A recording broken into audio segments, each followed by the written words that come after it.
प्रणाम अलैकुम दोस्तों। क्या आप जानते हैं कि बादशाह अकबर भी पढ़े लिखे नहीं थे, लेकिन वो इस बात को जानते भी थे और मानते भी थे कि मैं पढ़ा लिखा नहीं हूं।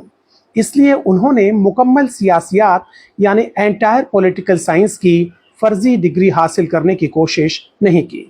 चूंकि बादशाह को अपनी लिमिटेशंस पता थी, इसलिए वो पढ़ाई लिखाई, साइंस, टेक्नोलॉजी इन सब मामलात में अपना मुंह बंद रखते थे। चूंकि बादशाह ने खुद कभी परीक्षा नहीं दी, इसलिए उन्होंने बच्चों को कभी ये नसीहत भी नहीं दी कि गणित के इम्तिहान में कठिन सवाल पहले सॉल्व करने चाहिए, या नाले की गैस से चाय बन सकती है, या बादलों का फायदा उठाकर मुगलिया जहाज रेडार से बच सकते हैं। अपनी अनपढ़ता को छुपाने के लिए बादशाह अकबर ने अपने से भी कम पढ़े लिखे और जाहिलों को अपना वजीर नहीं बनाया, बल्कि असली डिग्री और असली हुनर वाले एक्सपर्ट्स को अपने दरबार में जगह दी।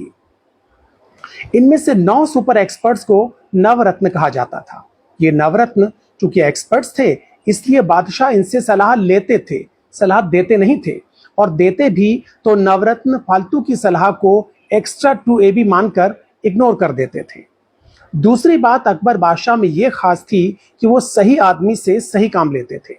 मसलन राजा टोडरमल एडमिनिस्ट्रेशन और रेवेन्यू के एक्सपर्ट थे और तानसेन संगीत के। तो अकबर बादशाह ने कभी तानसेन से ये नहीं कहा कि आप रेवेन्यू संभालिए, राजा टोडरमल गीत गाएंगे। कहने का मतलब ये कि बादशाह अकबर ने हिस्ट्री में एमए करने वाले को रिजर्व बैंक का गवर्नर नहीं बनाया। दूसरी बात, बादशाह अकबर की कैबिनेट में सभी की जिम्मेदारियां तय थीं और जवाबदेही भी। ये नहीं कि रेल का मामला हो तो खेल मंत्री जवाब दें, खेल के मामले में तेल मंत्री बोलें, तेल के मामले में जेल मंत्री बयान दें। बादशाह अकबर के मंत्री अपना अपना काम किया करते थे, खो खो का खेल नहीं खेलते थे।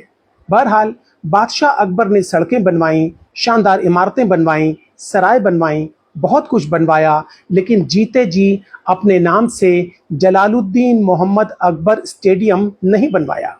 उन्होंने कभी अपनी नाकामी का ठीकरा अपने बाप हुमायूं के सर पे नहीं फोड़ा।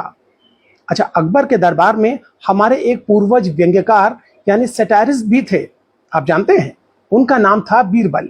मजे की बात यह कि बीरबल के ज्यादातर व्यंग्य और कटाक्ष बादशाह अकबर की कमियों और गलतियों पर होते थे, लेकिन इसके बावजूद बादशाह ने न तो उन्हें सोशल मीडिया पर ट्रोल करवाया और न ही उनके खिलाफ एफआईआर दाखिल करवाई, बल्कि उन्हें अपना नवरत्न बनाया। बादशाह अकबर भी दिखने में अच्छे नहीं थे, लेकिन उन्होंने न तो प्लास्टिक सर्जरी करवाई और न ही रोज 2 घंटे मेकअप के लिए दिया करते थे। हिंदुस्तान का शहंशाह होने के बावजूद बादशाह अकबर दिन में 5 बार कपड़े नहीं बदलते थे।